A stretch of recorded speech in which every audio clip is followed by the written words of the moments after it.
Pertolonganmu sungguh ajaib dan tak terselami. Di saat kami tidak mampu berbuat sesuatu, tangan Tuhan menolong kami. Kami sungguh bersyukur memiliki Allah yang hidup, Allah yang mengasihi kami. Dan saat ini Bapa, kami mau mendengar kebenaran firman Tuhan. Di saat kami membaca, merenungkan dan mendengarkan, biarlah Roh Kudus berbicara kepada kami pribadi lepas pribadi, supaya firman Tuhan itu tertanam di hati kami, bertumbuh dan berbuah di dalam kehidupan kami tiap-tiap hari. Dengarlah Tuhan kami, berbicaralah kepada kami. Kami siap mendengar. Di dalam nama Tuhan Yesus Kristus kami sudah berdoa. Haleluya. Amin. Selamat pagi semuanya. Salam. Puji nama Tuhan. Bapak Ibu Saudara dikasih Tuhan, hari ini khotbah saya judulnya Tegar di Masa Sukar. Ya. Khotbah ini menjadi penting bagi saya agar kita tetap kuat, ya. Tetap kuat menghadapi apapun kesukaran. Kok nggak mau Kak? Tolong beli dulu. Ya. Kalau kita merasakan atau mengalami dalam kehidupan kita, tidak ada kehidupan yang selalu baik-baik saja. Ya, kehidupan kita tidak selamanya baik, enak, nyaman. Kadang-kadang kita menghadapi berbagai macam kesukaran. Ada sakit penyakit, ada kesulitan keuangan, ada berbagai macam persoalan yang kita hadapi di dalam hidup. Artinya tidak pernah ada orang yang hidupnya aman baik-baik saja, gitu ya. Baik-baik yang mengalami berbagai kesukaran dalam hidup. Hidup itu selalu disertai berbagai macam kesulitan, kesukaran. Kita selalu mengalami, saya juga mengalami. Tentunya saudara pun pernah mengalami dengan pengalaman yang berbeda, ya.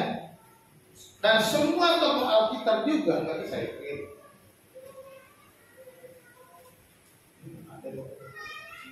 Semua tokoh Alkitab juga mengalami kesukaran. Kalau kita membaca tokoh-tokoh Alkitab, nggak ada yang hidupnya enak-enak saja.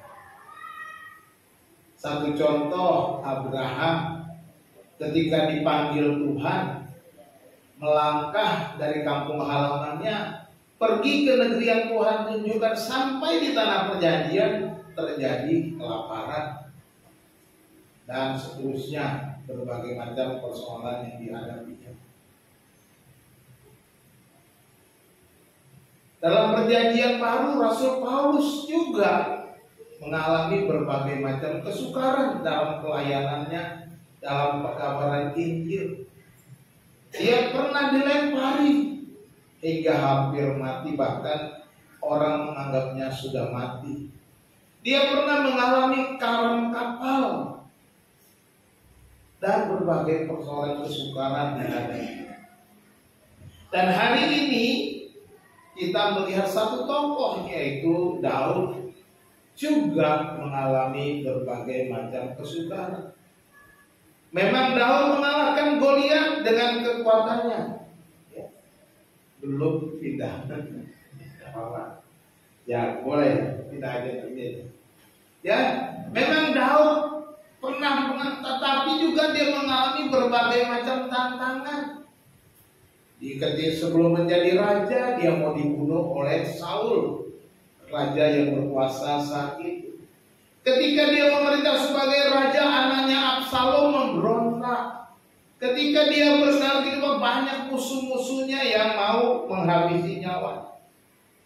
Tahun 2023, Menteri Keuangan Indonesia, Pak Ibu Sri Mulyani, mengatakan dunia ini akan mengalami krisis.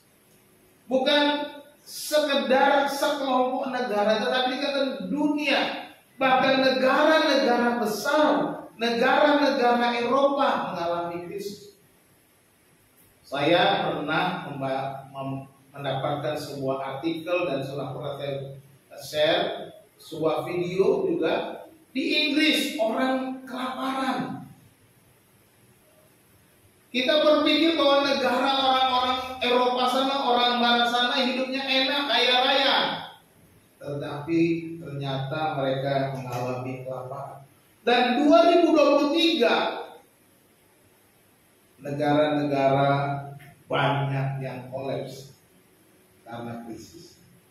Kita berdoa supaya Indonesia tetap kuat. Amin. Direktur IMF berkata, dunia harus mencontoh Indonesia. Artinya Indonesia masih dalam posisi aman menghadapi krisis global.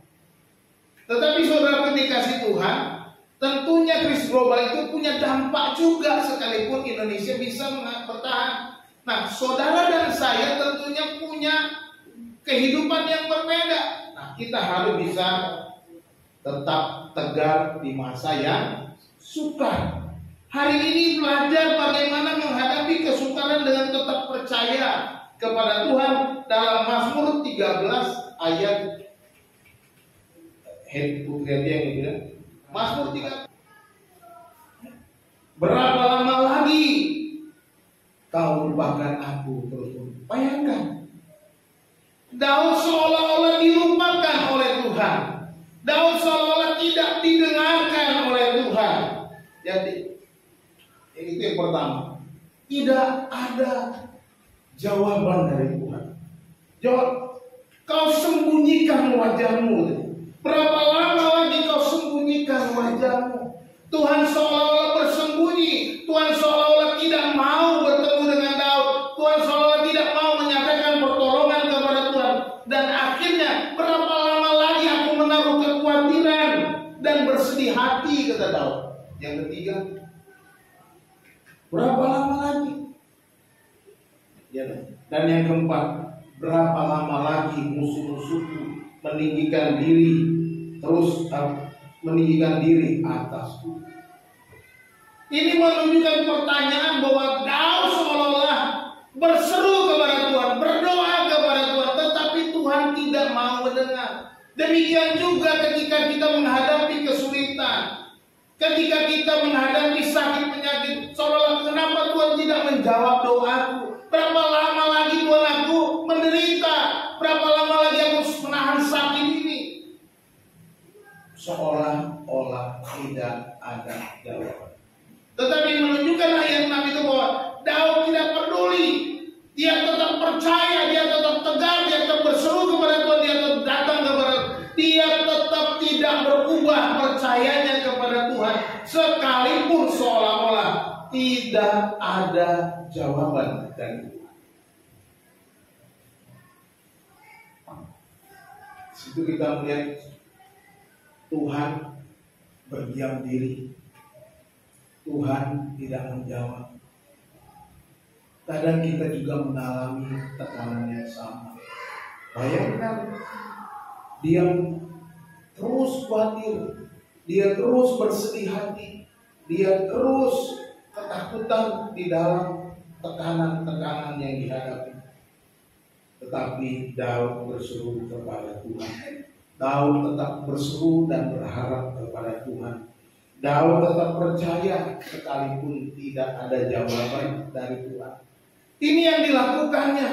Nah, kalau kita menghadapi kesukaran, menghadapi berbagai persoalan, ketika kita akan menghadapinya, tetaplah percaya kepada Tuhan. Walaupun kita sudah begitu sering berdoa, begitu banyak doa yang kita naikkan, begitu kerapnya kita berdoa, tiap-tiap hari kita berdoa, tiap-tiap saat kita berdoa, kita minta kepada Tuhan. Tuhan tidak, seolah Tuhan tidak mendengarkan kita, tetapi tetaplah tegar, percaya. Nantikanlah jawaban Tuhan. Sebab jawaban Tuhan adalah waktu yang terbaik. Waktu Tuhan pasti yang terbaik. Walau kadang tak pernah ku mengerti. Kadang kita nggak ngerti. Kadang kita mengatakan, kok Tuhan biarkan aku mengalami tekanan ini. Kok Tuhan memberikan aku kesulitan-kesulitan seperti ini. Tetaplah percaya kepada Tuhan. Tetaplah tegar di dalam situasi yang sulit. Tetaplah bersandar kepada Tuhan. Dan berharap waktu Tuhan akan menjawab semuanya. Waktu Tuhan akan memberikan apa yang kita perlukan. Kalau doa-doamu belum dijawab Tuhan, sabarlah. Kalau doa-doamu belum didengarkan, sabarlah. Ya. Sebenarnya seperti banyak sekali saya katakan, semua doa kita didengarkan oleh Tuhan. Semua yang kita panjatkan kepada Tuhan pasti didengar Tuhan. Tuhan tidak tuli. Tetapi firman Tuhan katakan apa? Ia menjadi pemisah antara kamu dan Allahmu sehingga dia tidak mendengar adalah apa? Dosa. Jadi kalau Tuhan SAW tidak mendengar, pertama-tama kita melihat ke dalam diri kita. Adakah dosa yang masih kita simpan? Adakah dosa yang masih kita banggakan? Adakah dosa yang menjadi penghalang doa kita sampai kepada Bapa kita? Kalau masih ada dosa, kalau masih ada dosa, selesaikan dengan Tuhan. Firman Tuhan berkata, jika kita mengaku dosa kita, maka Ia setia dan adil sehingga dia akan mengampuni kita, menjadikan kita dari segala kejahatan. 1 Yohanes 1 ayat 9. Sekalipun dosamu merah seperti kirmizi, akan menjadi putih seperti salju. Sekalipun merah seperti kain kesumba, akan menjadi putih seperti bulu domba. Inilah kasih Tuhan. Pertama-tama ketika tidak ada jawaban, koreksi dirimu. Kalau memang sudah beres, kalau memang engkau sudah mengakui di hadapan Tuhan, tidak ada lagi dosa yang tersembunyi yang kau lakukan. Tinggal waktu Tuhan. Seperti yang sering kita nyanyikan, waktu Tuhan, waktu yang terbaik. Walaupun kita nggak mengerti, walaupun kita masih bertanya-tanya, waktu Tuhan.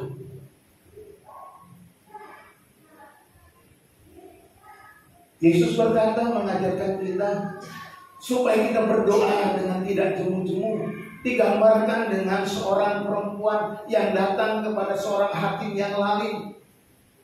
Dan akhirnya hakim yang lalim itu setelah perempuan itu menggedor-gedor pintunya menolong perempuan itu. Dan Yesus katakan, camkanlah apa yang dikatakan hakim yang lalim itu. Bukankah Bapamu yang di sorga tidak akan mengulur-ulur waktu? Iya. Ini menunjukkan apa?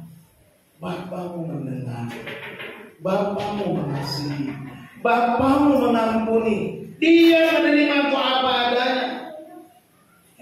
Jadi mari kita tetap percaya sekalipun tiada jawaban yang kita dapatkan saat kita berseru-seru. Berapa lama lagi Tuhan kau lupakan aku terus-menerus? Berapa lama lagi Tuhan kau sembunyikan wajahmu? Berapa lama lagi aku menaruh kekhawatiranku dan bersedih hati? Berapa lama lagi musuhku meninggikan diri atasku Tuhan? Daud tetap tegar. Daud tetap percaya kepada Tuhan. Yang kedua, tetap percaya saat di dalam tekanan. Saat tekanan datang, tetap percaya Dikatakan, pandanglah kiranya, jawablah aku ya Tuhan Allahku, buatlah mataku bercahaya, supaya jangan aku tertidur dan mati, supaya musuhku jangan berkata aku telah mengalahkan dia, dan lawanku bersorak-sorak apabila aku goyah. Ini gambaran bahwa Daud sedang ditekan oleh musuhnya, Daud sedang diserang oleh musuhnya, Daud sedang mengalami tekanan yang begitu berat. Sehingga dikatakan dalam ayat sebelumnya, aku khawatir, aku bersedih hati. Ini yang dialami Daud. Ya. Permohonan kepada Tuhan diungkapkan Daud dalam 3 perkataan. Dikatakan, pandanglah, jawablah, dan buatlah. Ini pertama.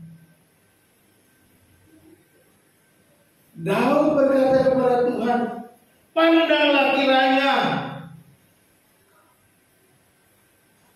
Dia merindukan pandangan Tuhan, dia merindukan wajah Tuhan, dia tahu di dalam wajah Tuhan ada kemenangan, di dalam wajah Tuhan ada damai sejahtera, di dalam wajah Tuhan ada kekuatan yang baru menghadapi tekanan.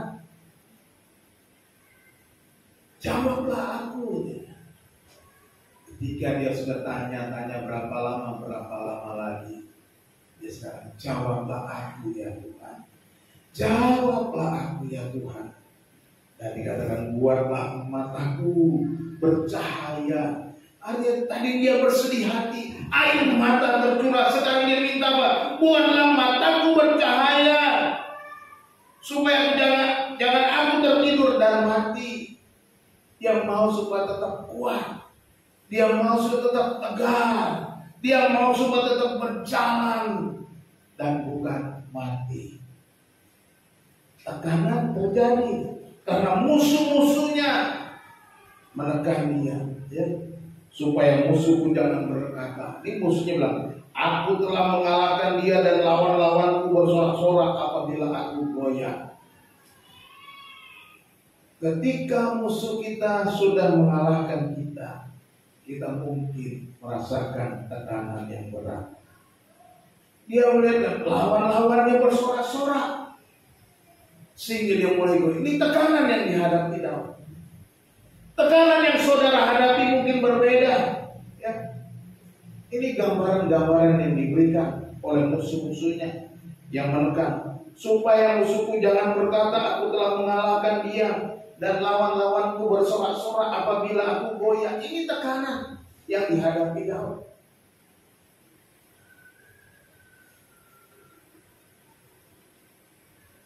Saya juga ketika sakit ada orang yang bilang, wah, pendeta kok sakit. Kan gitu. Lah pendeta juga manusia, kecuali pendeta tubuhnya tubuh malaikat yang nggak sakit-sakit. Ya kan gitu. Ya kadang-kadang orang melecehkan. Katanya sering ke gereja, rajin ke gereja, kok sakit? Ya. Kita masih sakit karena kita masih tubuh yang fana.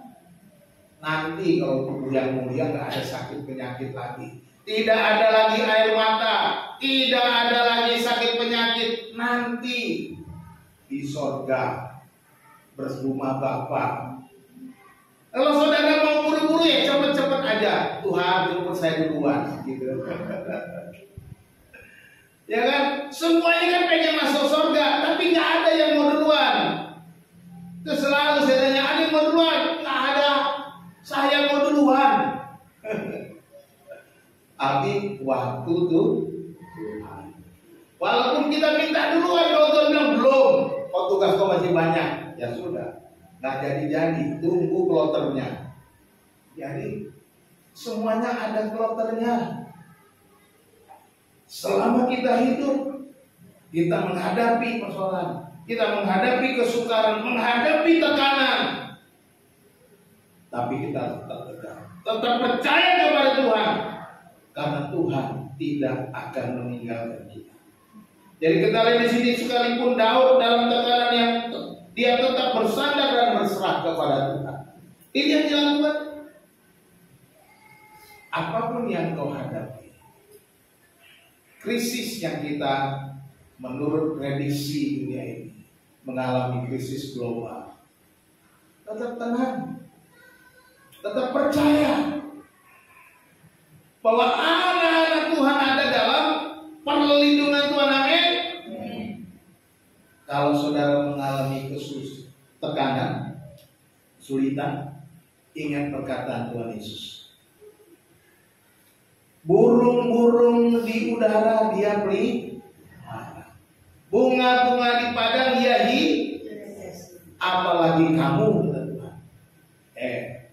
Apalagi kamu. Oh, kalau kita lihat burung, burung aja enak, santai itu burung. Saya tanya, burung mikirin apa yang besok dia makan enggak? Enggak.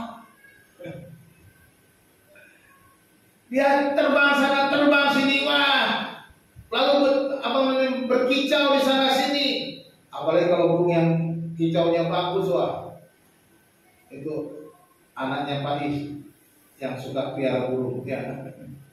Kicaunya bagus, enak, nyanyi terus dia. Gak pernah burung itu menangis. Apalagi di dalam sangkar tuannya kasih makan terus, dipelihara terus, ya kan?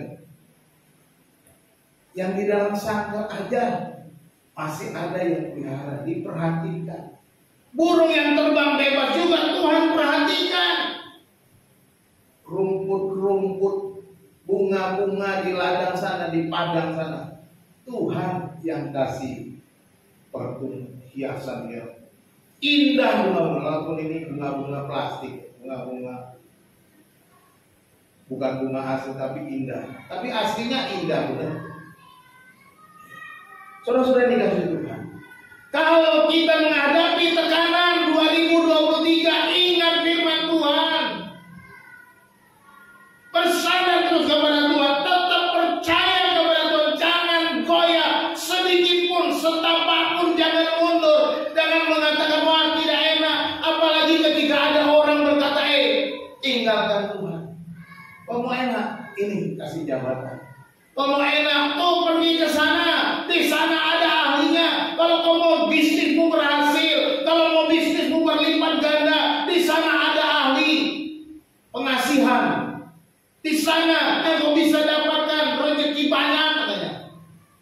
Rezeki dari setan. Kalau rezeki dari setan, tidak ada yang gratis. Saya mau kasih tahu. Rezeki yang dari setan tidak ada yang gratis, pasti bayar harga mahal. Kalau saudara mau bayar harga mahal, lakukan itu. Tapi hidupmu juga akan hancur. Ya. Jangan main-main. Kesulitan akan datang, tekanan akan datang, tapi kau harus tetap percaya. Walaupun tertekan, Tuhan, aku sudah gak kuat, katakan sama Tuhan. Tapi jangan berubah imanmu, jangan berubah hatimu. Seperti Daud. Daud bukannya manusia Superman. Daud pernah gagal, Daud pernah jatuh, tetapi dia bangun, dia bangkit. Dia melangkah lagi bersama Tuhan. Dia mengakui segala dosa dan kesalahan. Dia bisa menang karena dia percaya penuh kepada Tuhan. Ini yang dia lakukan. Itu sebab dalam Mazmur 23 dikatakan, Tuhan adalah gembalaku, takkan kekurangan aku. Amin. Ketika kita menjadikan Tuhan gembala kita, tidak akan kekurangan. Bahkan dikatakan, sekalipun aku berjalan dalam lembah kekelaman, aku tidak takut bahaya. Gadamu dan tongkatmu itu yang perhatikan sana. Daud menyadari dia akan melewati lembah kekelaman. Di dalam terjemahan lama dikatakan melewati bayang-bayang maut. Artinya nyawanya juga terancam. Ini yang dialami oleh Daud di dalam kehidupannya. Makanya dia tetap menjadikan Tuhan itu gembalanya. Menjadikan Tuhan itu yang memimpin hidupnya. Menjadikan Tuhan itu yang mengatur hidupnya, memelihara hidupnya. Ini penting. Kalau Tuhan mengizinkan kita masuk tahun 2023 menghadapi krisis global, percayalah, jadikan Tuhan itu gembala, maka semuanya akan ada pertolongan tepat pada waktunya. Amin. Yang ketiga, tetap percaya saat musuh menyerang. Ayat yang ke-6 tadi dikatakan sebagai suatu kesimpulan dari Daud. Tetapi aku, dia sudah cerita Tuhan seolah tidak menjawab, musuh-musuhnya sudah menekan, dikatakan tetapi aku, di saat musuhnya sudah menyerang, kepada kasih setiamu aku percaya, hatiku bersorak-sorak karena penyelamatanmu. Aku mau menyanyi untuk Tuhan karena Ia telah berbuat baik kepadaku. Luar biasa. Saat musuh menyerang, Daud katakan, aku tetap percaya. Menarik dikatakan, tetapi aku. Daud tetap mengandalkan Tuhan saat musuh menyerangnya. Ini penting bagi kita. Kita harus punya ketetapan hati.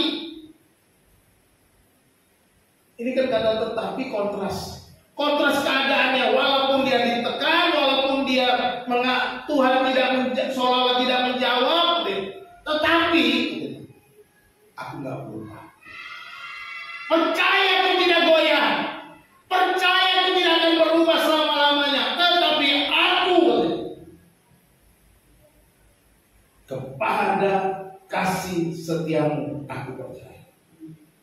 Jadi kita lihat di sini Daud tidak mengandalkan kekuatannya sendiri. Daud tidak mengandalkan kekuatannya sendiri. Daud tidak membanggakan bagaimana dia menggalakkan Goliat. Daud tidak membanggakan bagaimana dia mengalahkan singa-singa ketika mau menyerang domba-domba ayahnya yang dia jaga. Daud tidak membanggakan semua pengalaman perangnya. Daud tidak membanggakan semua perolehan, atribusi dan semua pujian yang dia terima. Tidak sama sekali. Dia justru meninggikan Tuhan. Dia justru mengandalkan Tuhan. Daud tidak mengandalkan juga orang-orang di sekitarnya. Daud punya pasukan. Daud punya tentara. Tapi dia tidak andalkan itu. Ini yang dilakukan. Maka dikatakan tetapi aku kepada kasih setiamu aku percaya. Daud hanya berharap kepada kasih setia Tuhan. Daud hanya berharap kemurahan Tuhan. Daud hanya berharap anugerah Tuhan. Dengan demikian dia akan melangkah dengan kemenangan. Masih ingat dengan Gideon? Gideon ketika dipilih menjadi hakim, wah dia bilang, kenapa? Tapi kamu kupilih. Bawa tentara. Dia bawa banyak. Suruh minum. Kebanyakan. Suruh minum lagi. Masih tinggal 300. Udah nih. Yang ini saja. Yang sedikit orang, yang 300 orang itu perang.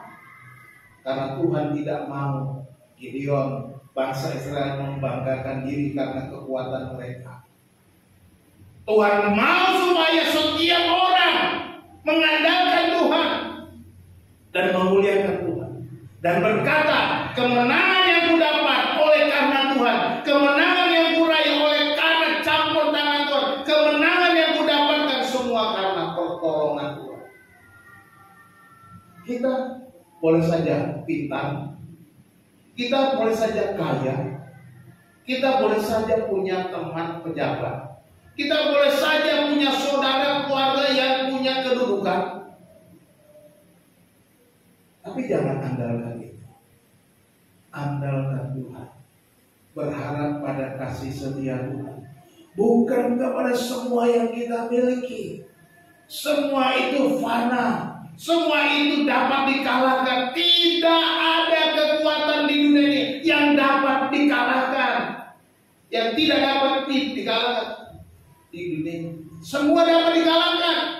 Sekuat-kuatnya kekuatan di dunia tidak dapat dikalahkan. Tetapi hanya satu kekuatan yang tidak mungkin dapat dikalahkan, yaitu kekuatan Tuhan. Amin. Cuma Tuhan. Dan kemudian dikatakan, hatiku bersorak-sorak. Daud akhirnya penuh sukacita. Aku mau menyanyi untuk Tuhan. Dia bersyukur. Ya. Sebab ia telah berbuat baik kepadaku. Ini pernyataan iman. Baru saja dia mengeluh seolah-olah, berapa lama lagi Tuhan kok diam-diam aja. Musuh-musuh sudah bilang, musuh-musuhnya sudah bilang, aku sudah menekan dia, menekan terus. Tetapi Daud kepada kasih setia Tuhan dia percaya. Dia berkata, hatiku bersorak-sorak. Karena apa? Karena Tuhan penyelamatku. Hatiku bersorak-sorak karena Tuhan penyelamatku. Dan aku mau menyanyi untuk Tuhan. Aku mau bersyukur untuk Tuhan yang sudah berbuat baik kepadaku. Rasa syukur kepada. Ini harus kita miliki. Jiwa yang memuji Tuhan, jiwa yang bersyukur, jiwa yang merendah, jiwa yang mengandalkan Tuhan, bukan mengandalkan semua yang kita punya. Apa yang kita punya dapat lenyap sekejap. Ya.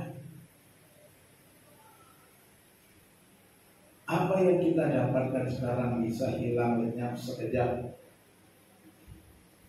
Beberapa hari yang lalu, seorang jenderal mantan tadi Kapolda Sumatera Barat mau dipindahkan menjadi Kapolda Jawa Timur, akhirnya dibatalkan. Karena apa? Narkoba. Sebentar saja jabatannya habis. Ya. Jadi apa yang mau kita bilang bisa kita andalkan di dunia? Sebentar habis. Sambo yang sudah terkenal, jabatannya habis, penjara menanti karena dia akhirnya membunuh anak buahnya sendiri. Jadi saudara dikasih Tuhan, tidak ada yang kekal di dunia ini, hanya Tuhan yang kekal.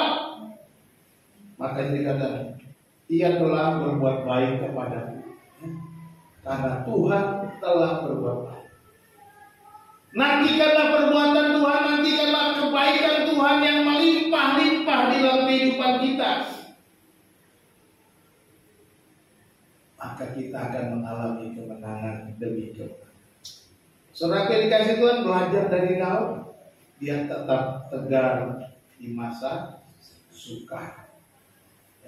Tetap tegar di masa sukar. Ini menjadi teladan bagi kita. Menghadapi apapun kita melangkah. Dengan bagaimana? Tetap tegar di masa sukar. Percaya saat tiada jawaban. Kalau Tuhan berdiam diri, apakah sudah bilang, bosan ikut Tuhan?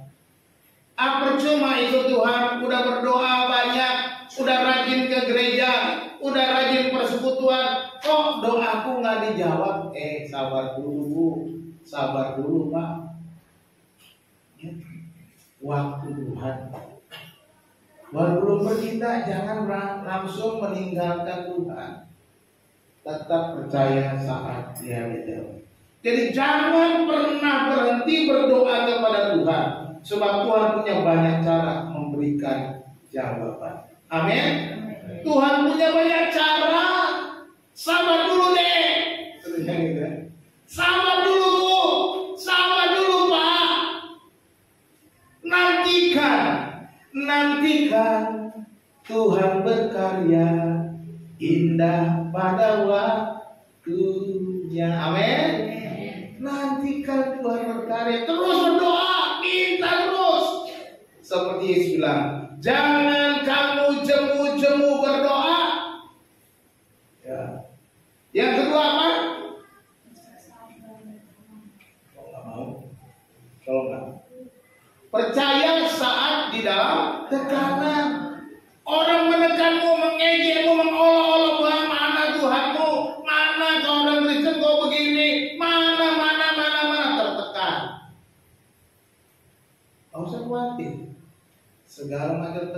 tetap tenang, tetap percaya sama Tuhan.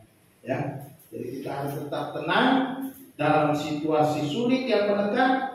Percayalah bahwa Tuhan akan memberikan jalan keluar tepat pada waktunya. Jangan gelisah hatimu. Tetap percaya kepada Tuhan. Waktu Tuhan akan memberikan kemenangan. Jadi percayalah, walaupun kau sudah ditekan oleh orang-orang di sekitar, udahlah, nggak usah begitu lah, ikut saya aja gampang. Sudah ditekan oleh atasan, ditekan oleh teman, ditekan oleh berbagai macam orang-orang di sekitar kita, tapi kita mau tetap percaya kepada Tuhan. Jangan goyah. Dan yang ketiga, percaya saat musuh sudah menyerang pun kita harus percaya. Ya. Musuh menyerang kita, nggak usah takut. Kita harus tetap seperti Daud, kepada kasih setiamu aku percaya. Musuh Tuhan izinkan untuk menyerang kita agar kita selalu bersandar dan mencari Tuhan. Jadi jangan pernah takut. Seberapa besar pun musuhmu, jangan pernah takut. Joshua dan Kaleb ketika mengintai tanah Kanaan, melihat musuh-musuh yang besar, 10 pengintai lain melaporkan kepada Musa, waduh, jangan kita ke sana, kita pasti kalah, kita pasti hancur, kita pasti mati, sebab orang-orang di sana orang-orang raksasa, kita ini kecil sekali, nggak ada artinya dibanding mereka. Tapi Yosua dan Kaleb tidak takut musuhnya yang besar. Orang Israel diserang oleh orang Filistin. Dan Goliat, tentara Filistin yang tinggi besar, gagah perkasa, maju berperang, dan tidak ada satu orang pun tentara, bahkan semua tentara Israel tidak berani menyerang rame-rame. Menyerang Goliat, lihat hebatnya Goliat. Semua tentara Israel kumpet, bahkan Raja Saul bingung, bagaimana ini mengalahkan orang Filistin. Ketika Daud lewat mau mengantarkan makanan kepada kakak-kakaknya, Daud mendengar Goliat melecehkan Allahnya, tersinggung. Enak aja dia melecehkan Allahku. Dia bilang, siapa ini? Katanya, biar aku melawan dia. Nggak takut Daud. Lihat badannya besar, nggak takut. Kadang musuh kita begitu besar menyerang kita, hadapi seperti Daud. Dan ketika dia berperang, Goliat di hadapannya tinggi besar dengan dengan perisai, dengan tombak, dengan pedang, sudah di tangan. Daud nggak bawa apa-apa, nggak bawa perisai, baju zirah untuk berperang saja dia nggak pakai. Dia berperang apa adanya. Dia menyiapkan batu di umbannya. Ya, dia pilih batu yang bisa dipakai untuk menyerang, sebagaimana dia biasa menyerang binatang-binatang buas di padang belantara, menjaga domba-domba ayam.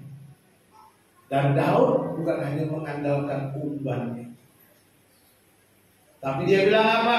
Engkau datang kepadaku dengan tombak, lemit dan pedang, tetapi aku datang dalam nama Tuhan. Jepret, jatuhlah Goliat.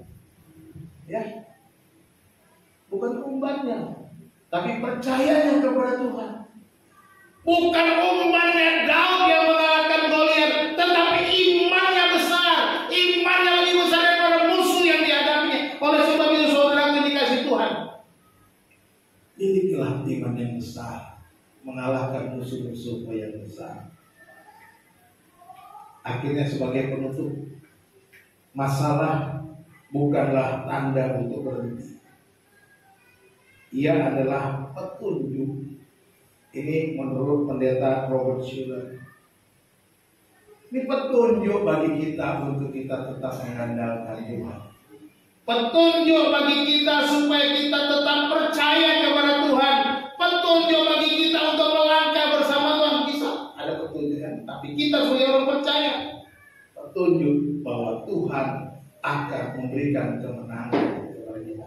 Amin. Tuhan Yesus memberkati. Kita berdoa. Allah Bapa kami yang di surga, terima kasih untuk firman-Mu. Terima kasih untuk kebenaran yang kami baca, kami dengarkan dari pengalaman Daud yang menuliskan nyanyian Mazmur ini Tuhan. Sebagai rasa syukur kepadamu, dia mulai bersorak-sorak. Dia tetap percaya kepada kasih setia Tuhan di dalam tekanan yang dihadapinya, di dalam penyerangan musuh-musuhnya. Dan ketika dia berdoa berseru kepadamu seolah-olah kau berdiam diri ya Tuhan, tetapi dia tetap percaya kepada. Terima kasih Tuhan. Ajar kami untuk tetap percaya.